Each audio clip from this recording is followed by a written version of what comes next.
Ma première rencontre avec les super-héros a eu lieu à la sortie de Superman. J'avais 12 ans. Le pacte germano-soviétique venait d'être signé et Hitler se préparait à envahir la Pologne. On était désespérés, faibles, et la Grande-Bretagne vacillait. C'est alors que Superman a fait son entrée.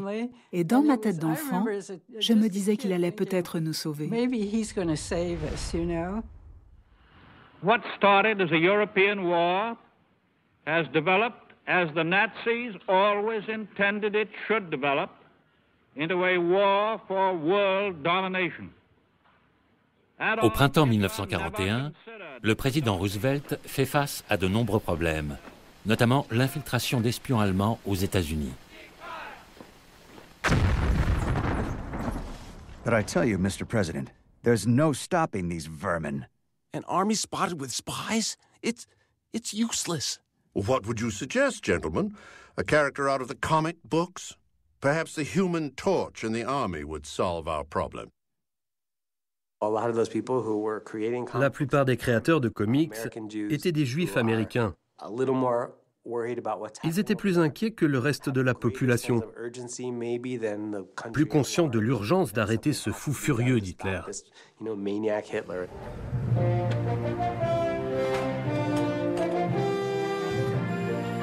Neuf mois avant l'entrée en guerre des États-Unis, deux artistes juifs inventent un personnage prêt à s'attaquer aux nazis.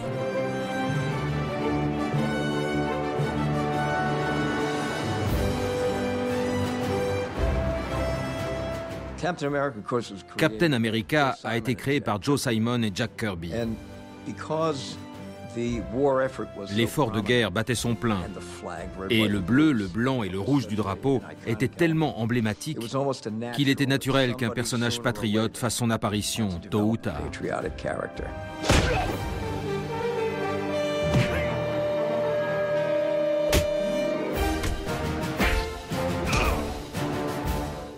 C'était un formidable outil de propagande. En particulier la première couverture, où Captain America étend Hitler d'un direct du droit. L'histoire débute au moment où le personnage, jugé trop chétif pour l'armée, se laisse injecter un sérum secret. Ça marche! Ses muscles se gorgent de puissance. Des millions de cellules se forment à une vitesse incroyable.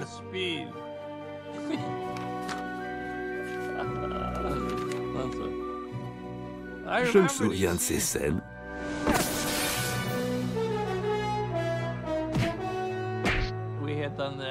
On avait déjà utilisé ça dans Blue Bolt, quand le héros affronte un scientifique armé d'une seringue qui lui fait ce que nous avons fait à Captain America.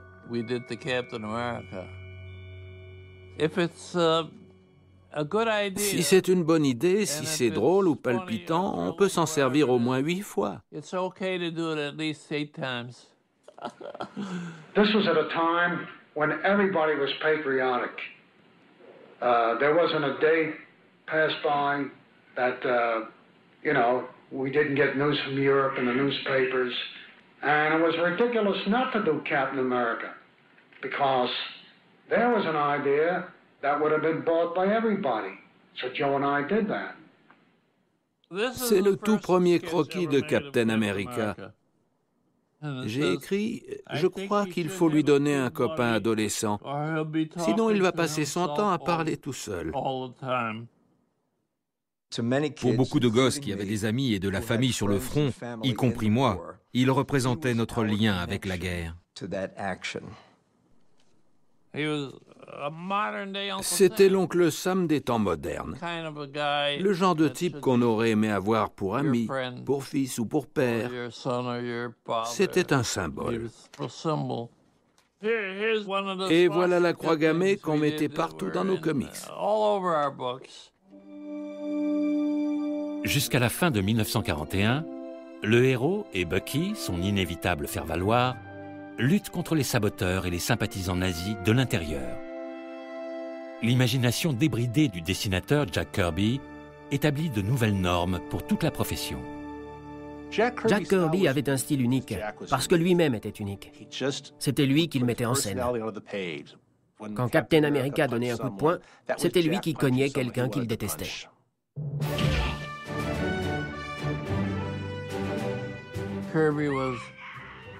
Jack Kirby était exceptionnel. Son style a révolutionné le métier. Il avait un sacré coup de pinceau, un don inégalé pour les scènes d'action. Simon et Kirby ont fait exploser les pages de Captain America, surtout grâce aux illustrations. Les personnages jaillissaient des cases. Personne n'était jamais statique. Ils ont été les premiers à mettre en scène des super-héros sous stéroïdes. Des personnages plus grands que nature, bourrés de muscles et brûlant de s'en servir.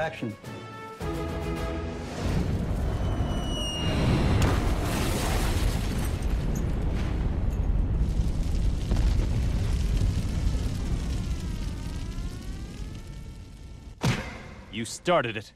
Now we'll finish it. Voici enfin le super-vilain idéal que les super-héros attendaient, l'ennemi ultime, tellement plus digne de leur pouvoir que des petits braqueurs de banque.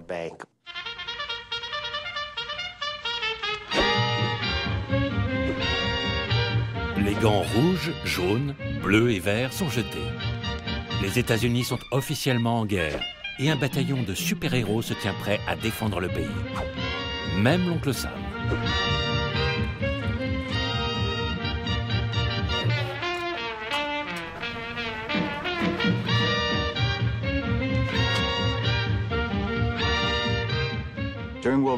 Selon les études de marché, 70 millions d'Américains lisaient des comics pendant la guerre, près de la moitié de la population. Parmi les troupes à l'étranger, les BD se vendaient 10 fois mieux que les autres publications. 25% des magazines expédiés aux GIs étaient des comics. Les soldats les adoraient.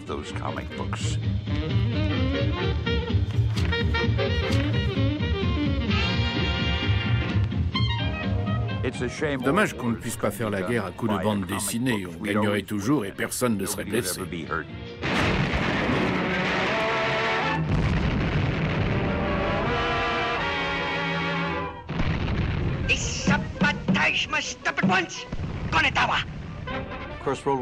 La guerre posait un problème à un personnage comme Superman, puisqu'il pouvait y mettre un terme dans l'après-midi s'il le décidait. Pour contourner l'obstacle, Jerry Siegel et Joe Shuster envoient Clark Kent s'engager. Mais dans son enthousiasme, celui-ci relâche sa concentration et, à cause de sa vision à rayon X, il lit le tableau optométrique de la pièce adjacente. Résultat, il est jugé inapte au service, ce qui donne à Lois une raison de plus de le mépriser. Indécrottable Clark. Naturellement, il s'en sort par une pirouette. Les États-Unis n'ont pas besoin de Superman pour gagner la guerre.